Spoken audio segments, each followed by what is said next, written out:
The Super Bowl matchup is set, but of course, we're not here to talk about the Super Bowl. We're here to talk about your dynasty decisions, your trade questions, your rebuilding questions, your rookie pick questions. That is what we cover on this channel. It's Dynasty Decisions, episode number 98. We have 8 teams that we're going to go through. All of these are Mother Flocker or Flocker members over on Flock Fantasy. So if you guys want to make sure that your team gets broken down as soon as possible, definitely check that out. But a lot of interesting discussion that we're going to have because me and Danny are going fast and furious through these prospects. We're starting to get a lay of the land in terms of how valuable these rookie picks are about to be. And of course, we have a lot of impending decisions coming up with free agency on the horizon, all that kind of stuff. So very fun time to be talking Dynasty Fantasy Football because this is when the true degenerates and the true gamers get a edge on their league mates. Like Corey said, the Super Bowl is set in 2 weeks, San Francisco against the Kansas City Chiefs, but the Dynasty offseason doesn't rest.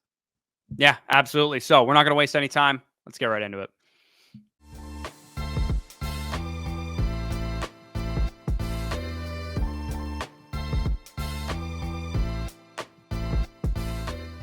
All right, so as I talked about in the intro, all of these teams that we're breaking down are code FSC users over on Flock Fantasy. If you guys play Dynasty Fantasy Football, you're going to want to sign up on Flock Fantasy. We got our draft guide coming out in about 2 or 3 weeks. We got prospect databases live going fast and furious, our Dynasty Superflex, one quarterback prospect rankings. Everything you can need for Dynasty purposes is over there. And of course, when you sign up, use code FSC to get first priority to these videos, Dynasty Decisions. So we're going to start it off with John's team. You guys can see the team on the screen there. It's a 12-team, half PPR, 1 quarterback league, 4-point per passing touchdown there. He said this was an orphan team taken over 1 year ago that had basically nothing on the team. League is very top heavy. He said he hit on like most of his picks last year. So let's look at the team here. He's got Anthony Richardson, Bryce Young as his top 2 quarterbacks. It's a 1 quarterback league, so that's probably fine. Yep. Brian Robinson, Nick Chubb, Ramondre Stevenson, a couple others at running back. Wide receivers, Zay Flowers, JSN, Dontavian Wicks, Michael Wilson, a couple other guys there. And then Kyle Pitts is his main tight end with a litany of draft picks this year, including the 101 projected to be one Marvin Harrison, and then a couple other picks there in the late first round and into the second round, and then an additional first in 2025, an additional first in 2026, additional 2026 second, a couple of those. So pretty good shell. Got some good productive pieces here. He ended up moving off of a few players, which we'll talk about in a second to get more draft capital. But initially, what are your thoughts on this team and kind of the direction he's going with? Yeah, I think he's recouped a ton of value. Obviously, the main concern on this team is going to be that wide receiver core because you got your main 2 guys there was Zay and JSN, both guys I view as top 24 Dynasty wide receiver 2 assets. But the problem is after that, unit is looking bleak. Now, it is a shallow league, start 8, and you have that draft capital, so I'm not worried in the slightest about you fixing that goal. Ultimately, I think you position yourself very well, having 4 future picks in 25 and 26, and having the litany of picks that you have this year, including one Marvin Harrison Jr. You're looking at it objectively. Okay, well, when's the contending window of this team? I would say this year's going to be your house money year because you're going to have the 101. You're going to have a couple of the picks. You're going to have some young players that could potentially accrue value. I think by 2025, once you get those extra 2 first-round picks in, once you have an extra 2026 to play with, you're going to be able to compete and turn this team around. For an orphan team, it's in really, really good condition. So I think you did a really good job. Yeah, especially when you consider the fact that the league is very top heavy, like he said. So there's probably 1 or 2 teams, maybe 3 teams in your league that have the Christian McCaffrey type of assets that by the time you're ready to compete are probably not going to be overly valuable fantasy assets. Every asset minus your running back core, which I'm sure you're aware, you need to move off of Brian Robinson. You need to move off of Nick Chubb and Ramondre Stevenson and those guys when those opportunities present themselves. If you don't, that's definitely something that I would do with this team. By the time you're ready to compete, you're going to have all like young running backs by then anyway. Your wide receiver core hopefully will have developed. But I think you've done a good job turning this orphan around so far. You definitely have another year, probably 2, of rebuilding. And he said, like, I'm just going to continue to stockpile draft picks. I'm not going in too early because he's going to be in no man's land, especially with these top heavy teams in this league, especially in a shallow league too. You just don't have the studs to compete anytime soon. Like even after this year's rookie class, like even if you hit on like most of your picks, you probably still would be behind the 8 ball in terms of being ready to compete. So it's good that you're being patient. It's good that you're taking over this thing. A lot of the times people take over orphans. They're not understanding they're orphaned for a reason. They probably weren't very good teams. And when you take over an orphan, you got to be really patient with it and think about the long term. It's a fun project to take on, which is why not everybody wants to take on orphans. Yeah, absolutely. I mean, the challenge there, it's basically like saying, okay, I'm good at Dynasty. Let me see if I can up the difficulty. It's like kind of like when you hop into a new video game you just bought and you go from the normal mode to the hard mode. That's kind of like what taking on an orphan is. Because again, you're working at a disadvantage, but if you're a sharp Dynasty player, you have a calculated process. It may take a lot of time, but you're able to turn it around. And I do think this team is showing signs of turning it around. I think we could look at a couple of these deals, and basically two of them are in conjunction, one of them solo on its own. So this first deal, Jordan Addison and a third for Kyle Pitts and Ramondre Stevenson.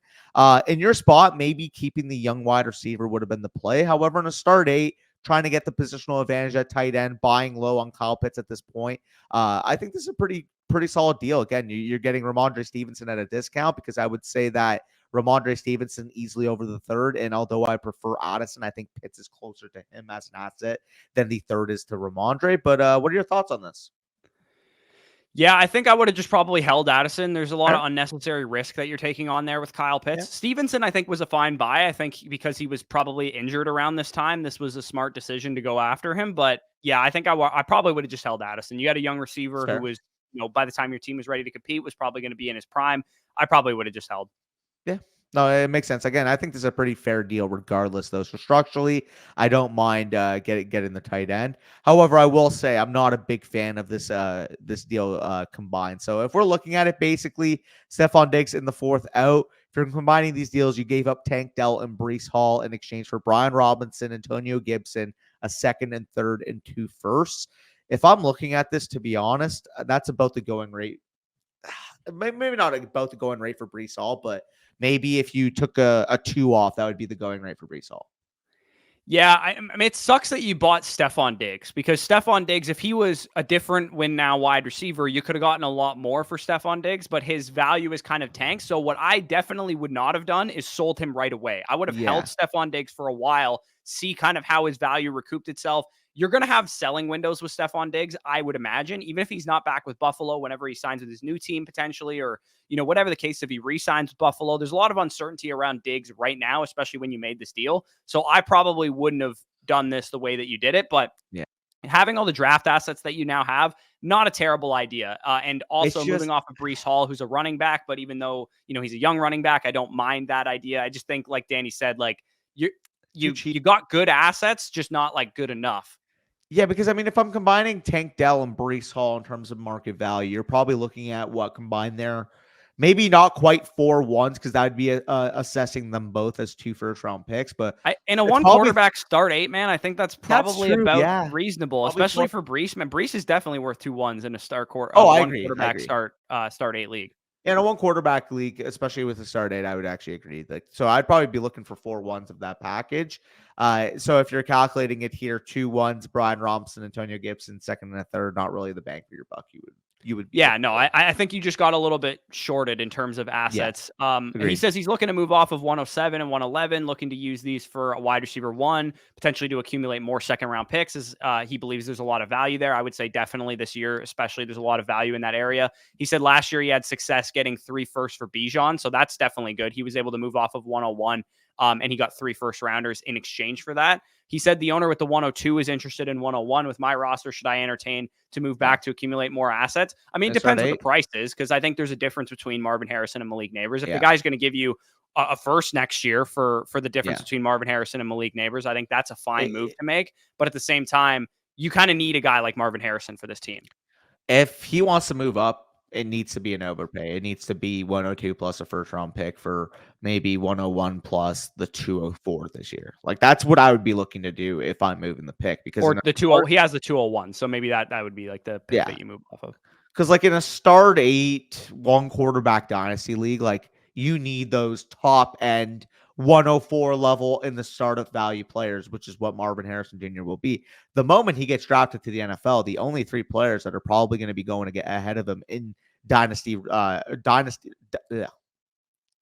in 1 quarterback dynasty drafts is probably going to be CeeDee Lamb. It's probably going to be Jamar Chase, and it's probably going to be Justin Jefferson. I don't see a case for anybody else going above him. Yeah, exactly. And Neighbors will go high too. So 102 is no like terrible asset that you're getting in return, but at the same time, you probably want something a little bit better. So continue to stay the course with this team. I mean, you got a lot of work to do, obviously, and I think you're aware of that. So just make sure that you're not too hasty. Try and move off of those contending running backs, continue to collect more draft assets, move down and trade around the rookie draft board where possible. But again, remember that you do need studs for this team. So if you're moving off of guys like Marvin or a stud that falls to you, say at 107, like Bauer somehow falls to you, like just take the stud at that point. Like you need studs for this team. Yeah, no, I would agree with you there. But overall, I feel like we can move on to the next team. That is going to be from Micah. And he says here, this is a startup from last year.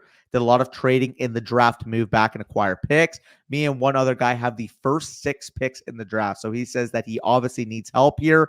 Any real advice that we have for him and what to do with this team moving into the rookie draft. So if we're looking at it right now, I do feel like at quarterback, you are strong there with Kyler Murray, with Bryce Young, and with Will Levis. So having the 102 there, maybe your tiebreaker there is because you have Murray, because you have Young, because you have Levis, looking at a guy like Marvin Harrison Jr. And looking at the status of the wide receiver core outside of DK, I don't think you have like a true set top 24 level dynasty wide receiver. And even DK Metcalf, if somebody views them as that, it's more so as a fringe top 25 guy rather than a strong top 25 guy. So right off the bat, looking at the team 102, I'm pigeonholing for Marvin Harrison Jr. I'm sure you can agree with that as well. But yeah, what other than Marv at 102, what else are you probably thinking about with this team? So knowing that you have 104 and you're going to take Marvin at 102, and he said there's one other guy with all the picks, I would imagine you're going to have an opportunity to draft another quarterback, whether it's Jaden Daniels or Drake May at 104/105. What I would maybe consider doing is seeing what Bryce Young is going for on the open market right now since the hiring of Dave Canales, because he's carrying a lot of unnecessary risk for your roster right now. And if you can just re-roll Bryce Young into like a late first rounder or a mid first rounder, even potentially, or just a random 2025 first rounder, and then take Drake May or Jaden Daniels at 104, that kind of resets your quarterback core a little bit, offloads some risk, and continues building up some liquidity for you. So that was like the move that stood out to me immediately. But I mean, in terms of like just rookie draft value right now, Marvin makes a ton of sense for this team. Malik Neighbors / one of those quarterbacks makes the sense for the other picks for this team. So this team is obviously devoid of running back talent, but you know that at 202, I would probably take a running back shot at that point. Maybe it's a Braylon Allen, Trey Benson, Jonathan Brooks type like that. And then come 2025, it's a better running back class. Your team is going to be more developed at the wide receiver position, at the tight end position, at the quarterback position. At that point in time, I'd probably be looking to start adding running backs in 2025. And the other thing I'll add is because like you mentioned too, one of those picks, the 104, 105, regardless, is going to be Malik Neighbors regardless. What Corey's saying here is because you're going to have the opportunity at another quarterback asset like a Jaden Daniels, it doesn't make sense to have all 4 guys between Kyler, Bryce, Will Levis. Now, that's what I'm saying here is don't pass on Jaden Daniels if nobody's willing to trade with you, because then you could just say, okay, I could take Jaden Daniels, I'll have him here. And then when somebody like Bryce Young ups his value, or Will Levis ups his value, or even Jaden Daniels himself has the Anthony Richardson level rise, then you can sell at a later date, kind of like you mentioned this example, I believe, in a live stream where you did that with Bijan Robinson in a league that we're in together. So just because you make that pick doesn't mean that they have to be on your roster in the long haul. But I will say, when you're on the clock at the 105, gauge your league. See if somebody needs that Jaden Daniels. See if somebody needs that Brock Bowers. See if somebody needs that needle-moving asset, because in that position, because you don't have you do have 2024 picks. My bad. There was a middle column there that was empty. You have 2 2025 first. You have a second, third, fourth in that draft. If somebody wants the 105 this year and they're picking at, say, the 109 and they need a quarterback bad, and you can get the 109 plus their 2025 first-round pick, monopolize that class because you'd have your third first-round pick, you don't need a quarterback. So if they're willing to overpay, you may as well sell one. Yeah, and I would say specifically with Young and Levis, see which one of them, how their value kind of fluctuates throughout the offseason. If we get a stud receiver going to Tennessee and they sign a guy in free agency, maybe Will Levis's value is on the up and you can move off of that unnecessary risk. Or like I said, because we already have one checkbox for Bryce Young with the new coaching staff, if they go out and sign T. Higgins in free agency, that might really present an opportunity for you to move off of the risk of Bryce Young. And even though I still like Bryce Young, there's no real reason for you to hold that risk, knowing that you have quarterback asset in the bank with either the 104 or the 105, or potentially both guys could be there at that pick. So definitely a lot of flexibility with this thing. You're going to be set at quarterback regardless. But remember, in the rookie draft, you're not drafting for needs. So you want to set yourself up in a way that you can cash out on risky assets like Bryce Young and Will Levis, if possible, for good value. And if not, you're just going to kind of load up on quarterbacks and then, move off of whatever guy makes sense. Yeah, 100%. I mean, looking at the show, obviously the running backs you either got, potential production That's a pieces in fine season core. or Honestly, I like I for agree. a house money. Like this is like if you do this right, let's say you walk out of this rookie draft with Marvin Harrison, Malik Neighbors, and Drake May. Those are the three players you come out of this draft with. You moved Bryce Young for a random 2025 first earlier in the offseason. So you got 3 1s next year, and you have Kyler Murray, Will I Levis, and agree. Drake May as your quarterbacks. You have Marvin and Malik to head out the wide receiver core. Suddenly your core looks a lot better With because you have a DK. lot of upside guys with Jaden Reed and Dotson and Josh Downs, DK Metcalf, and those type of dudes. Yep. You're going to be ready to compete in 2025, most likely. Once you add, let's say, Ollie Gordon or, some of those 2025 running backs that were actually, it looks like it's going to be a half decent running back class. I know we've said that for like 2 straight years, but it looks like this year will at least be better. 2025 will at least be better than 2024's class. Then you could probably have a pretty solid core. And Tajay Spears and Roshan Johnson could turn into something as well. I was actually going to point that out, by the way, too, which is funny because if you get an extra 2025 first and you could potentially add maybe 2 running backs in the draft next year to this team, you have Tajay, who's potentially going to be in a heightened workload with Derrick Henry potentially leaving the Titans this year. Gus Edwards, like he's shown to be an efficient runner where anytime he gets the starting opportunity, he could be a productive, top 25 level running back, more of a production piece. And with Roshan Johnson, obviously a little bit of ambiguity with the Bears system. We don't necessarily know who's going to be the lead back moving forward. And I mean, he's the guy with draft equity invested into him. So like Corey said, I'm really liking where you got this team going. Yeah, and the nice thing about running backs is it's a double-edged sword, right? Because you don't have any running backs, you might be thinking, oh, I'm going to need running backs once I'm ready to compete. But running backs are the easiest assets to buy in fantasy. Yes. Like production at running back, like if you got 3 first-round picks in 2025, you're going to be able to buy production at running back, even if the class isn't good. Like people will want the wide receiver, they'll want Luther Burden, they'll want Drawl or whatever high-end assets are in the 2025 class. You're going to be able to move off of those if you're ready to compete at that point for Breece Hall coming off of like a mid RB1 season or whatever. You can do that at that point in time. So you are setting yourself up for a lot of flexibility, a lot of the liquidity. The major moves that I would consider is moving off of one of those risky quarterbacks, continuing to work the board during your rookie draft, and probably at 202 and 302, maybe taking dart throws at running backs, knowing that they could turn into something for your team come 2025. Yeah, no, I completely agree with where we laid this team out, but I think we can move on to the next team unless you have any closing thoughts here. No, I'm good. We can move on to Vida's team here. He said, please call him Vida if this goes on Dynasty Decisions. So we got you here. Yeah, Vida's team. He started his rebuild in 2023 after shitting the bed in the startup draft in 2022. We've all been there. He says, all things considered, I think I've killed this rebuild so far. He said he even beat the 2023 to 2024 champ who went on to become 13-1 this season. So he actually gave him his only L. However, aside from the 102, he says he will be drafting Drake May. Obviously, don't make your decisions right now. You could say that at this point in time, but you never know what's going to happen. He said, I'm not sure what my direction should be for the rest of his capital. He says he's in favor of trading picks if possible. However, he is on the fence on who I should go after. So appreciates any advice we can give. Let's get into it. So he's got 12-team super flex league. Kyler is his only major quarterback. So that's probably why he's dead set on drafting Drake May. Devon Achane is his major running back production piece there. Then he's got Puka Nacua, Zay Flowers, Josh Downs, a couple of other upside pieces, but nothing too special at wide receiver. Good tight end core with Trey McBride, Michael Mayer, and Noah Fant. And then, like he said, 102, 106, 107, 109, 110, 202, and 206. And then an extra second rounder in 2025 as well. So thankfully for you, you need wide receivers, and this is a very good wide receiver class. So you're going to be very well set up to fill out this core.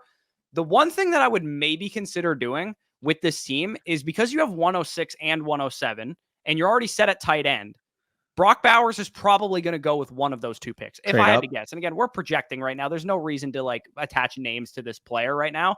But what I would maybe consider doing is using your 106 to try and move up to 103 or 104. That way, you can get both Marvin Harrison and Drake May, or both Marvin Harrison and Jaden Daniels if you prefer him. So if would you be willing? It costs you, sorry, one last thing here. Yeah. If all costs you to go from 106 to 103 or 104 is 106 plus 202 gets you 104 plus 212 or 306 or something like that, I would maybe consider that. And again, we don't know the logistics of it and how realistic that is, but that's the first thing that popped into my head when seeing this team.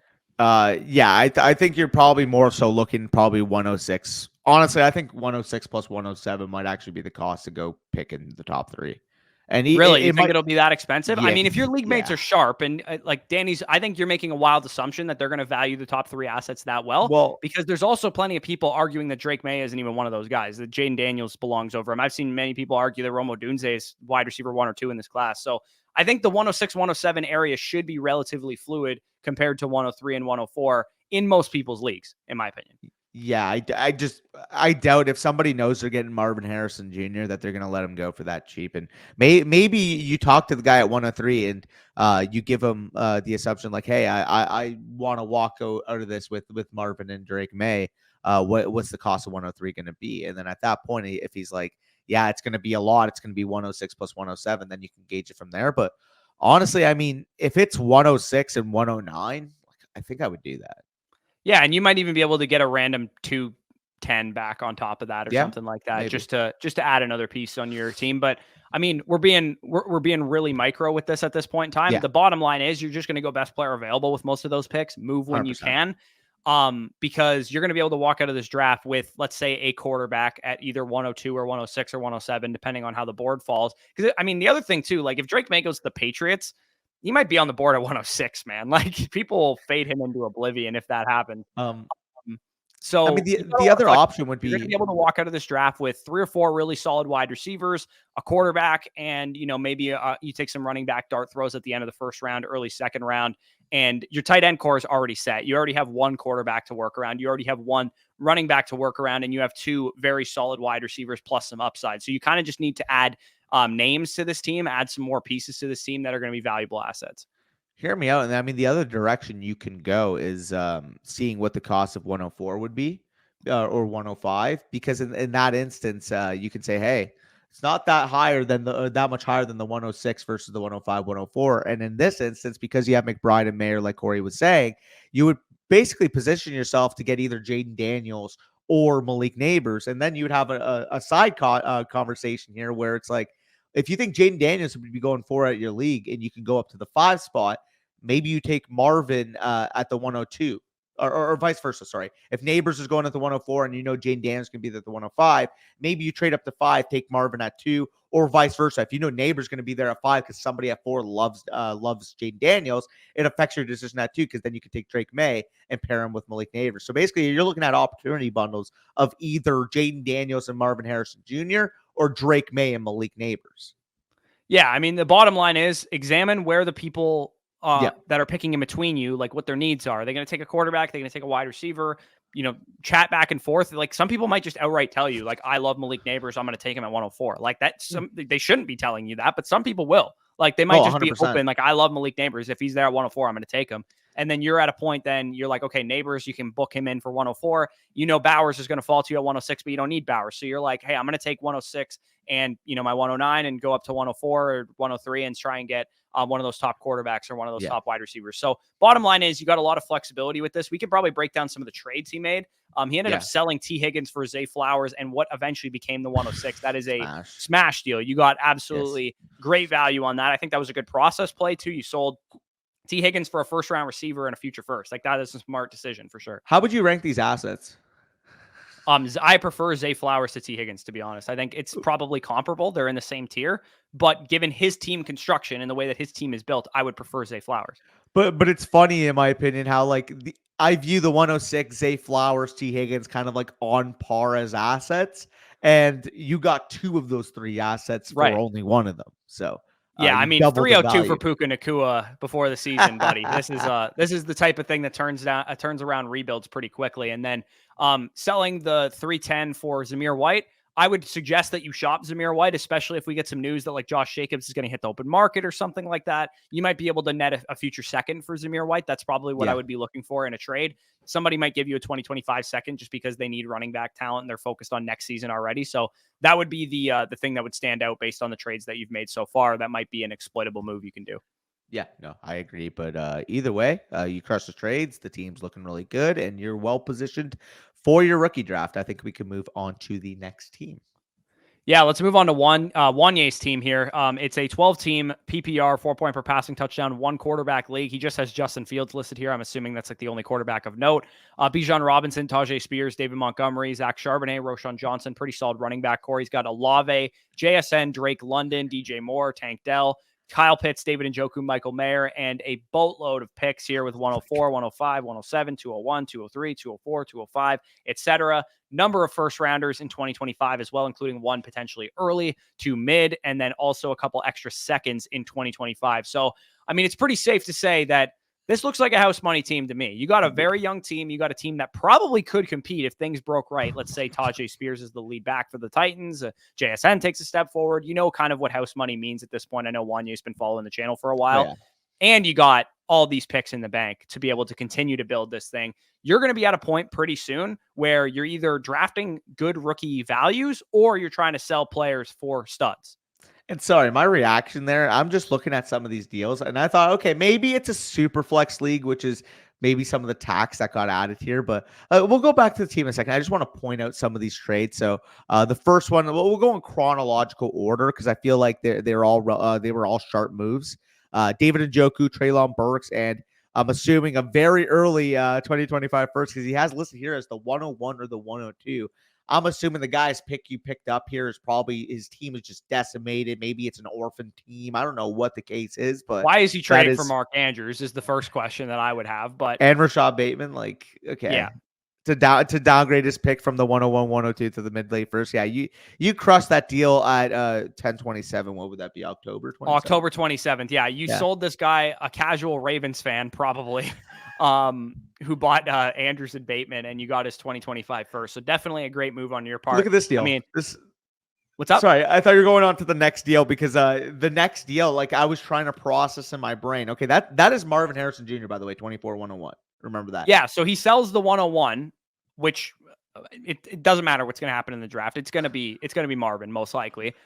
Chris Olave, the 104 and a 2025 first. You essentially just sold the 101 for Rome Odunze, Chris Olave, and a random first next year. And it's probably a mid first, but still, I mean, that's a pretty good process move. Olave versus Marvin Harrison, I would prefer Marvin, but it's probably a late first difference max. And that you net the 104 out of this basically.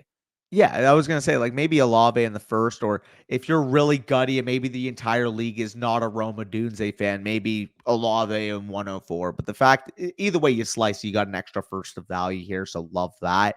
And then this final move, 2024-301, the 201, 202 in 2025, 26 third and $50 of fab for basically just getting rid of some fodder. Like, I love Elijah Moore, the talent, but I'm not sure if he's ever going to beat the Curtis Samuel allegations at this point. Jalen Hyatt was always going to be a lotto ticket type of prospect. Quentin Johnson, I mean, if people are still buying on Quentin Johnson, I'll sell. And you got the 201, 202 in 2025. That asset on its own, I think it's worth the entire package, to be honest. Yeah, like I'm in a startup right now and these guys are on the board and we're in like round 16. So, I mean, they're not very valuable assets. I think we're at rookie pick 301 right now and these guys are still on the board. So, I mean, they're not very valuable dudes and getting an early second rounder out of it is essentially all that matters out of this trade. So, I mean, you made some sharp trades clearly. And I mean, he also asks a bunch of questions here. He's like, having 10 rookie picks this year, I need to shed some guys off of my roster, trade some picks. Which guys would you be looking to trade? I mean, the easy answer to all of your questions here, because I'm reading everything that you got here, is I'm looking to buy studs with this team because you're already in a position where you're strong most positions. You could probably win next year if things broke right for you. So what I would potentially do is take a guy like Tajay Spears, who's a volatile asset, could become something next year, but we're not exactly sure. Take Tajay Spears and the 107 or whatever pick you want to sell on. See how much more you have to pay on top of that to get to Breece Hall or Jahmyr Gibbs. Maybe it's Tajay Spears 107 and the 203 gets you to Jahmyr Gibbs or something like that. I'm looking to buy studs with this team. Yeah, no, I completely agree. I'm looking to buy studs because I feel like you're well positioned. And look at the pick assortment you have with the roster that you already have. It's time to consolidate. It is a start 8 league. It is a 1 quarterback league. Like Corey said, you need hammers to occupy your league here because realistically, man, if things break right, I can convince myself that you could be a top contender as soon as this upcoming year, to be quite honest. Oh, absolutely. And Kyle Pitts, an unnecessary risk that you have on your roster. Take Kyle Pitts in one of your mid first in 2025. See if that gets you to Sam Laporta. You know what I mean? Like, just go after the guys that are going to be hammers at their positions for a number of years, because you don't need to buy, like, I'm not telling you go buy Austin Eckler. Like, don't go buy productive win now contending assets. Go buy other young pieces that are going to be very good for the next 3 to 5 years, because the best place to be in Dynasty is the place that you are in right now, which is a team that could be productive and could be competitive and win 3 or 4 championships over the next 5 seasons. Yeah, like it depends what the top end market looks like, because judging from some of the deals you've made, it kind of looks like people disregard depth and will trade for top end assets at top sticker label prices. Like, seeing what you got for Marvin Harrison Jr. is indicative of that, I would say. But that's more so if an opportunity arises in season, you have the liquidity to be able to pounce because you position yourself to do so. Yeah, absolutely. Definitely. You've been playing Dynasty Juanye a while. I think you probably know what to pay for some of these assets. And of course, you have access to our trade value chart, which is another reason why you guys would want to sign up on Flock Fantasy. And I would be, given your team situation, I would add like a plus to each one of the things that we have listed on our trade value chart for stud assets. Like Jahmyr Gibbs, I think on our trade value chart is worth like, in a 1 quarterback league, it would be worth 2 first-round picks. Like, I'd be willing to pay 2 first-round picks and a second-round pick for a guy like Jahmyr Gibbs, given your team situation. So definitely keep that in mind and continue to build this thing, because you're obviously in a very good position. Before we get into the next team, we do have to hear a word from our sponsors over at Manscaped. Definitely check them out. You guys will be hearing that message right now. Hey lads, today's episode is brought to you by our sponsors over at Manscaped, the leaders in male grooming across the globe. Fantasy football season is over, and now that we're into the NFL playoffs, our friends at Manscaped wanted to congratulate those of you who were able to take down your fantasy football championship. And as for the rest, well, the fantasy gods have spoken, and it is time to shave off your fantasy football playoff beards. No more hiding behind facial hair. It's time to embrace the clean slate with Manscaped's Beard Hedger. Gentlemen, tidy up your act with a clean shave before you draft your way to redemption next season. Manscaped is the ultimate franchise player to take your face to the end zone with the new Beard Hedger Pro Kit. This package has made it easier than ever for you to craft your signature look and is the premium beard sculpting machine. Featuring the Beard Hedger cordless trimmer, it has one guard with 20 different lengths while also being waterproof. That's right, no more drawers full of 20 different guards. Shower shave as much as your heart desires. With 20 different lengths, it's time to move the sticks from your old beard razor. Look and feel ready for the big game every day with Manscaped's Beard Hedger Pro Kit. Don't just shave, indulge in the liquid luxury. This kit includes specially crafted formulations to keep your beard looking excellent. And lastly, as a bonus, Manscaped has thrown in a beard accessory pack, your beard brush, your beard comb, and your beard scissors for the finishing touches every bearded gentleman deserves. This playoff season, it's time to join 10 million men worldwide who trust Manscaped, the leaders in below the waist grooming, with our exclusive offer. Go to manscaped.com and use promo code BUSH for 20% off plus free shipping. Again, 20% off plus free shipping with promo code BUSH at manscaped.com. Manscaped gives your manhood the proper treatment it deserves. We appreciate the support for the Fantasy Stock Exchange over with our friends at Manscaped and thank them for sponsoring today's video. And speaking of the video, let's get right back to it. All right. Big shout out to Manscaped, of course, manscaped.com, promo code BUSH for 20% off plus free shipping. Now let's get into the next team that we have here from Astrout. He does have his team listed here. It's a 12-team PPR league. It's a super flex league as well. CJ Stroud, Bryce Young is the main quarterbacks. Nothing going on at running back, basically, with Jamar Chase, T. Higgins, JSN, and then some other guys at wide receiver, some upside pieces there. Kyle Pitts, Michael Mayer. A lot of Kyle Pitts, Michael Mayer talk in this video today. And then 102, 104, 107, 201, 202, 203, 302, 308, 311, 402 in this year's rookie class, as well as a couple extra mid-round picks, a second and a third in 2025 as well. So pretty, common shell that we have here. We got a young quarterback core. We got a young wide receiver core, young tight end core, nothing going on at running back, and a boatload of picks. This is something that we're very familiar with over on this channel. Yeah, absolutely. And I mean, just looking at this team right now, having CJ as your main quarterback one, you have the 102 to be able to add your quarterback two there, and Bryce Young as a third upside quarterback with this team. Obviously, the running back core is going to be filled out once you realize that you're in a full contention window, and then you have the pick assortment to be able to attack those wide receivers. So, really, really like how you've structured this team. Start 12 league, so depth does matter in this league. That's something to note, I believe here. I believe that's start 12, it says. But regardless, having anchors at each position there with Jamar, with Kyle Pitts, no running back yet, and CJ Stroud is a nice spot to be. He also has a couple listed potential trades on the table here that we can go through. Yeah, so this one is a really interesting one to me.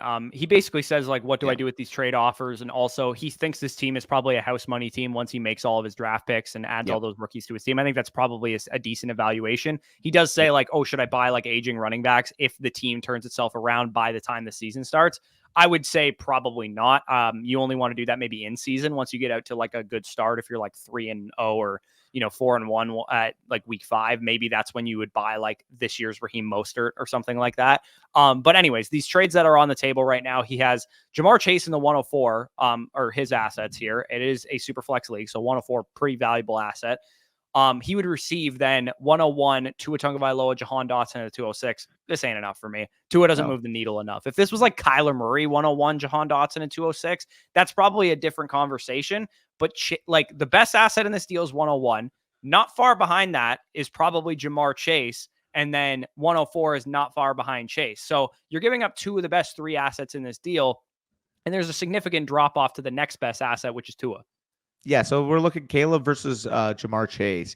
Even if you slightly prefer Caleb to Jamar Chase, like there's less than a second round I'm pretty difference there. sure they're one spot apart in my startup rankings. They Right. are they are for me too, but I'm just saying, like, even if you prefer Caleb, maybe your league's heavy quarterback, or you have scoring bonuses for the quarterback position, like you're looking at a late second maximum of a difference either way you slice it. So for East's sake, let's say Jamar and the 101 cancel each other out.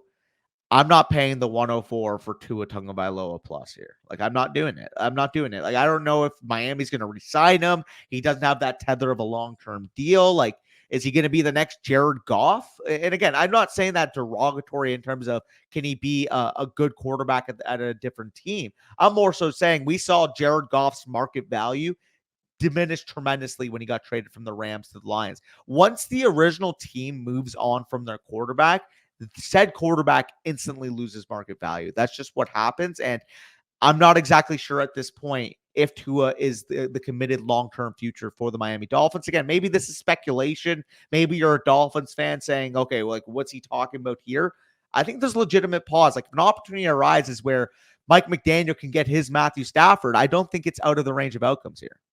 Yeah, and that guy might actually be Matthew Stafford It could be. potentially as well. Yeah. So, I mean, you just need better assets. If you're going to sell Agreed. Chase in the 104, the bottom line is I would maybe sell Chase in the 104 for 101 and Kyler Murray if you needed better quarterbacks, which in your case you do. That's not a terrible move. But at the same time, there's no reason to take on Jahan Dotson. Ceiling's not that high, 206, whatever. Decent pick. It'll be a good it's Lad McConkey or whatever. That's a good Yeah. receiver prospect, but it's not moving the needle enough as much as Jamar Chase and the 104 are doing. So I would say that's a safe decline for me there. And then Question I have for you. So, what's up? assuming, let's just say, Jamar chasing the 104, heck no. What pick would it need to be for you to prefer the 101 side here? Basically, Um, it's Jamar in the 104 right now. Would you do it for Jamar in the 107? Would you do it for Jamar in the I 108? think I Like, would where's your prefer the line? 107 and Chase still.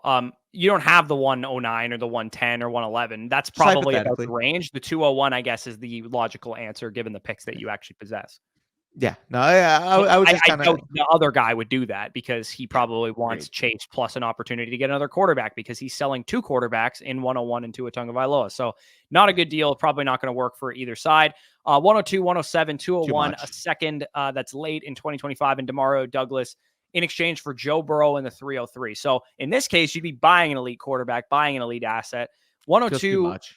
it's too much. I agree. Like Yeah. 102 is going to be Marvin most likely, and if it's not Marvin, it'll be Drake or Jaden Daniels or something like that. So you're Yeah. getting a probable late first round, early second round startup asset for Joe Burrow, who's a mid first round startup asset who's older and your team is young. So that also factors in. 107 is going to be a good Romo Dunze, Brock Bowers at the worst. And then 201 is probably a solid receiver prospect as well. So I think this is like a relatively decent deal. I don't think it's outrageously overpriced what this guy's asking for Joe Burrow. Agreed. I think if I were you, would you do this if it was just 102 and 107? 102 and 107, I wouldn't. The reason why is because, like you said, the startup value difference, like I wouldn't be surprised. I would be surprised, but more so, I wouldn't scoff at it if Joe Burrow went after any wide receivers in Dynasty. And if technically speaking, you're thinking Marvin Harrison can get to that Chase, Jefferson, CD Lamb level as soon as maybe even the middle of his rookie season. At that point, it's like, is it worth giving up a guy like Romo Dunze, who's probably also going to be a 4th round startup value, 5th round startup value? Especially considering your team is young and you're a team that's going to be on the rise here. Like Burrow's not old. He's going to be great for a number of years, but you'd prefer the 21-year-old or 22-year-old receiver, just given the team construction that you have here. So if this was 107 for Joe Burrow and the 111 or something like that, I might consider it. But I think this is just a little bit too much to pay as well. And then he does have a trade listed here that he ended up making. I'll let you get into that, though. I was just going to say, what quarterback would that need to be for you to want the quarterback instead of the 102 side? Like, let's just play hypothetical. I wouldn't even do that if that was Hurts, I think. I agree. I think it would need to be Allen or Mahomes for me to do that. I would agree. And I'm saying it because it's like you're looking through that tier. Joe Burrow, obviously older. You have CJ Stroud. Burrow's my quarterback 4, man. Like if anybody's going to want to do this, it's going to be me. Like I'm very high on Joe Burrow. So if I'm saying no to this, like, that should tell you a lot because I'm extremely high on Joe Burrow. So the trade that he ended up making there in September was Devontae Smith, James Cook, Dallas Goedert, Josh Downs, and then 2 mid to late second round picks. And that's how he got Jamar Chase and Michael Mayer. He was shedding points from his team is basically what he said. So I think this is a pretty good move. I mean, Smith, Cook especially gained value during the season. Same with Josh Downs. And those seconds are going to be fine picks. And knowing that you were like a team that wasn't really ready to compete and you needed all the assets you could handle, that's kind of maybe a negative towards why you would want to make this trade, because I think your team would be maybe even a little bit better off in terms of depth wise if you had all these assets. But having a guy like Jamar Chase is obviously great. Like just having a guy that's a locked and loaded stud. Michael Mayer is a guy that has an upside to become a stud tight end for you. And I mean, because you have Pitts as your main guy, it's not the worst idea in the world to have a better tight end 2 option behind Kyle Pitts. So I think this was a pretty solid move. Yeah, I mean, I'm just looking through it right now. There's no moves that are going to, or there's no players on the other side, in my opinion, that are going to keep you up at night. Whereas Jamar Chase is a player that you fight for, period. Like the way I kind of describe it is you're not going to lose sleep losing Devontae Smith from your dynasty team or James Cook from your dynasty team or Dallas Goedert from your dynasty team. So going out and getting a true difference-making needle mover like Jamar Chase, given the position you're in, I'm always going to be for. Yeah, I mean, this is essentially like selling a first-round startup pick for like a 4th, a 6th, 8th, and a 10th, and then 2 12ths. It's like nobody's going to do that. Like you want the first-round startup pick most of the time. So that's basically kind of what you did here. And then Michael Mayer also not a slouch in his own regard. So I would say, I mean, your team is well set up. You kind of know what you're doing at this point. You just need to don't be too impatient with this, because you mentioned like, oh, maybe I buy like aging running backs close to the season. I would say you'd only do that if your team is really starting to reap some real rewards.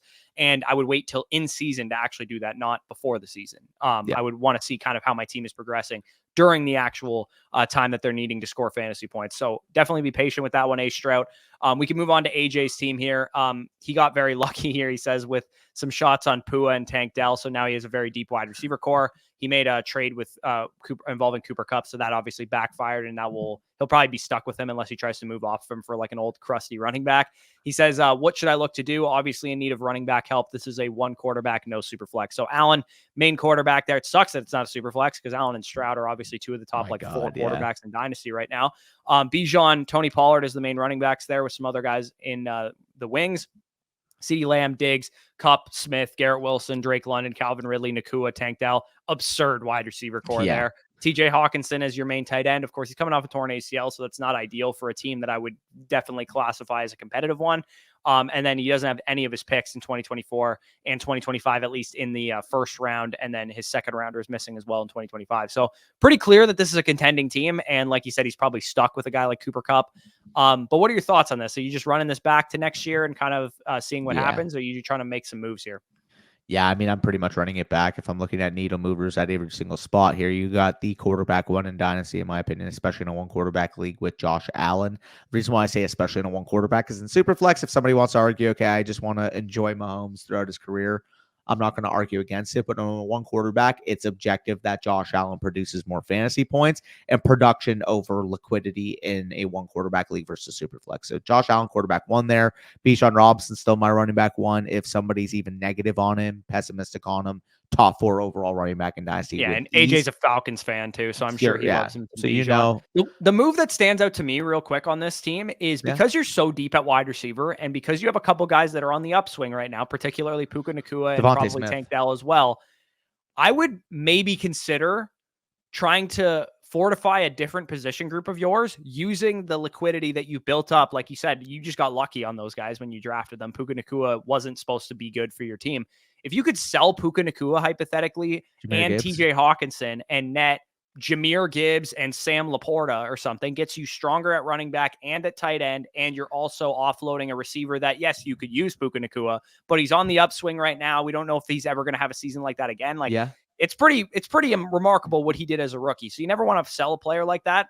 But if you could fortify your running back and tight end position with the move of like your 7th receiver or whatever, it makes some sense. Yeah. No, I'd agree. Now, it's going to be tough to upgrade both spots there because I do think in most startups, Gibbs and Puka are probably going to be off the board relatively within the same half round. So, would you sell Puka straight up for Gibbs then, potentially, in this situation? I'd be willing to. I would too. I think you could probably get Breece Hall too, and potentially like a contending tight end to help you until TJ Hawkinson comes back. Like maybe you could sell Puka Nacua for Breece Hall and Dallas Goedert or something like that. Like that might make some sense as well. Devontae Smith's also another piece I'd be looking to move potentially.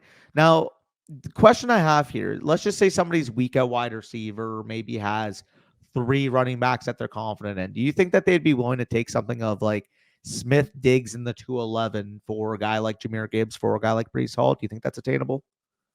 Or is that a little maybe? cheap? I'd be willing to do that if I was AJ, but I don't know if they're going to be willing to do that. That's the question. Situation. So yeah, I mean, I think the best thing that you can do with this team is, reserve yourself to say that Diggs and Cup, they're going to be hard to sell, right? Like people are not going to be wanting to buy those guys, and your competitive team, you might as well just hold that production. So if you could sell guys that are on the upswing that are young to teams that have maybe some competitive assets, that's probably the route you're going to have to go down, just given what they're going to be looking for in a trade, what you're willing to give up in a trade, and what you're after. So Puka Nacua and Tank Dell stand out to me as guys that I would potentially shop to try and make your running back core a little bit better. But I mean, I'd only be doing that for stud running backs that aren't going to lose their job. Like I wouldn't be buying, James Cook or anything like that. I'd be going to buy Jahmyr Gibbs or Breece Hall, guys that are stud solidified guys. Yep. No, I would agree here. You do have a couple trades listed we can go through as well. So the first one here, let's go in chronological order. This is September 18th.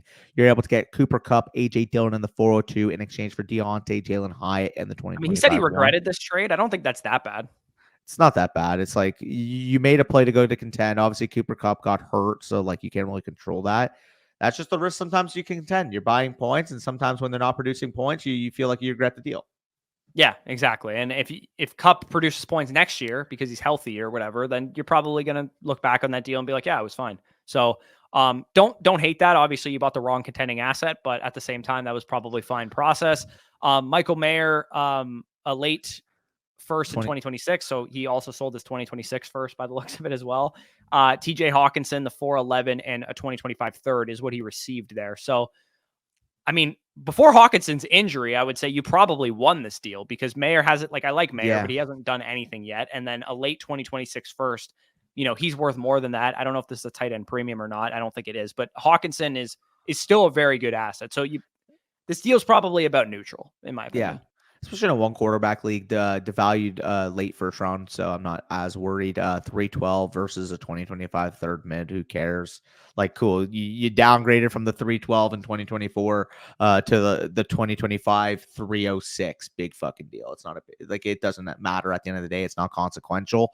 The only times it's ever consequential is when that pick ends up being Tank Dell or Puka Nacua, but that is very rare. That's like almost never happens. Majority of the time it ends up you lost to Chase Brown, which, got some upside, but at the same time, it's like, are you really losing sleep over it? You aren't.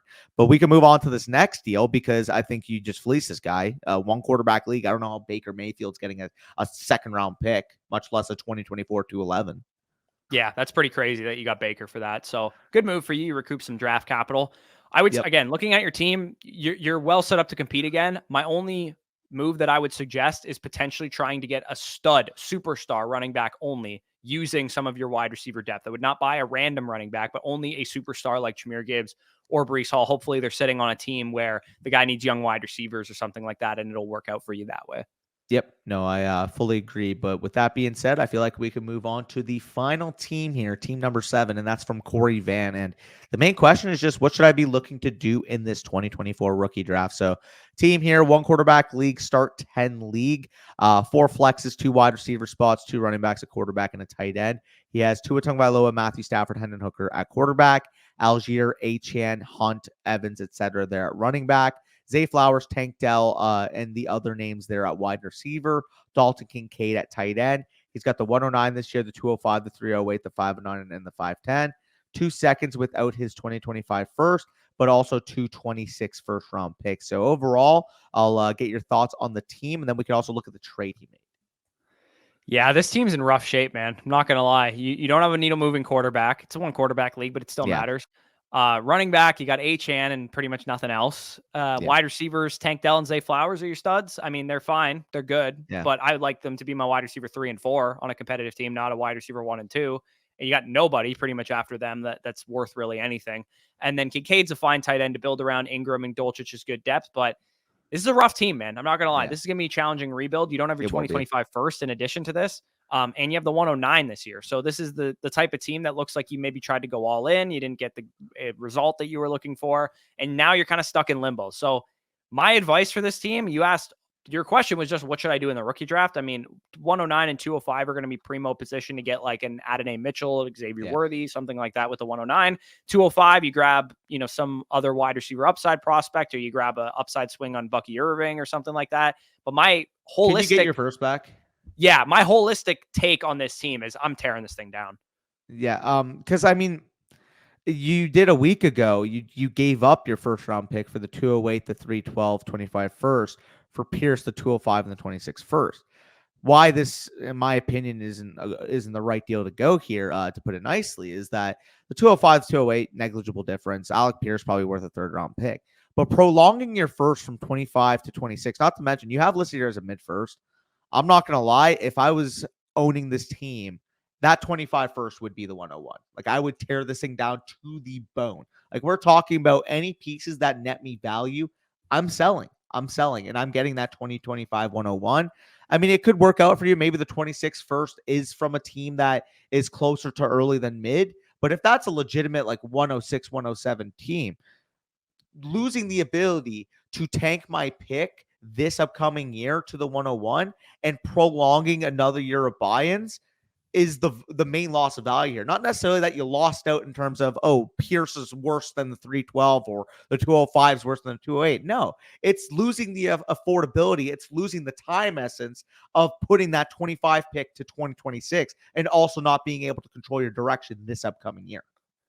Yeah, this is like essentially the situation that the Carolina Panthers are in right now, where they sold all their first round picks for Bryce Young, and now they can't build around Bryce Young. That's kind of the position you're in right now, which is the least favorable position you can be in Dynasty, where you have a not very good team and not the pick capital to be able to rebuild the thing. So anybody that's worth value, Kincaid, Zay Flowers, Tank Dell, Achane especially. Tua and Stafford probably aren't worth much in a 1 quarterback league, but yeah, I'm ripping this thing down to the studs. The absolute first move that you're making is going back to the guy that you made this trade with, looks like about a week ago, and you're striking before he realizes what you're doing. See if he wants to buy Zay Flowers from you. See if he wants to buy Tank Dell from you. See if he wants to buy Dalton Kincaid from you. If you can sell Tank Dell for your first straight up, that is a win. Even if you're like, I want more for Tank Dell, trust me, that's a win because you're going to be tanking that pick. Yeah, and if he's curious and he's like, well, why do you want your pick back? You just traded it to me. Like, just tell him, I like this wide receiver class this year, and I feel like I can move Zay Flowers. That's all you need to say. That's all you need to say. Yeah, or you're just like, hey, I'm trying to set up my winning window for 2025 and 2026 or whatever. Just like tell them that. Like that's kind of it's honest also. You're like you're kind of telling him the truth, but not really telling him that I'm going to tank the pick. So it'd be funny if you sold Tank Dell for the pick that you intend to tank. So that would be funny as well. So maybe that's the deal that I would start with. But the unfortunate thing is then you're going to ruin your 2026 first that you bought from him because you're going to make his team better. So not an ideal situation to be in, but yeah, your course of action here is to sell the players because dude, you'd have to get miraculously lucky for this thing to become a competitive team, one of the best in your league. Like Tyler, like Bijan's got to go down in week 1. Tyler Algier's got to be a league winner. You need to have Jacoby, like Adams needs to get traded, and the Raiders for some reason just don't address the wide receiver position. And Jacoby Myers has 170 targets next year. Like you got to get so lucky with this team. It's difficult.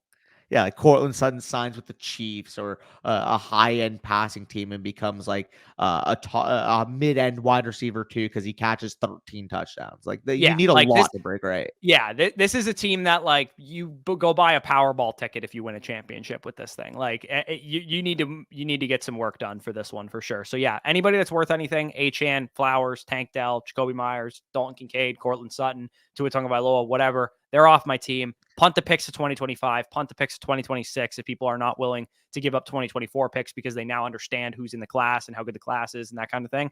Just aim for 2025 and 2026. You need liquidity. Your goal is to get the 2025 101 and the 2026 101 and have 3 or 4 first rounders in each class, bunch of second and third rounders in each class. Anybody that is going to fetch you any value. If somebody wants to buy Zach Evans, Cedric Tillman, and Cortland Sutton for a single second round pick, you sell them all 3 players for a single second round pick. Yeah, without hesitating. Any pieces that you have on this team that can net you liquidity, you go for the liquidity. Even if it comes to the point where your team is quite literally, I don't even know, Matthew Stafford and literally nobody else because Matthew Stafford you couldn't sell, that's fine. That's fine. You don't need to fill out positions. You need to get the picks. Yeah, absolutely. So, I mean, it wouldn't be a Dynasty Decisions episode without some tough decisions coming at the end of this one. If you guys did enjoy this video, leave a like down below, subscribe if you're new around here. I did tease it at the beginning of the video. If you are not a member of Flock Fantasy right now, you need to be because our draft guide is coming out very soon. You can learn a lot about this 2024 class once that comes out. We've been digging through tape, grinding fast and furious to get educated on this class. Very soon to the site as well. We'll have film breakdowns on all these prospects. We'll have our Dynasty 1 quarterback and Superflex and prospect rankings updated all the time, every 2 or 3 weeks for the next end of our lives. And then also we're going to have a ton of other content coming to the site, including our draft class databases, prospect models, all that good stuff. And of course, if you want your team broken down on Dynasty Decisions episodes in the future, the easiest way to skip the line is to become a Flock Fantasy member using the promo code FSE. You have to use promo code FSE to get that benefit. So make sure you're not submitting teams to promo code Flock or whatever, although we do appreciate you supporting the site. It doesn't actually support us. So definitely make sure that you're using that promo code FSE and sign up annually, of course, to get the best value and a free Zoom consultation. So with that being said, peace out, and we'll talk to you soon.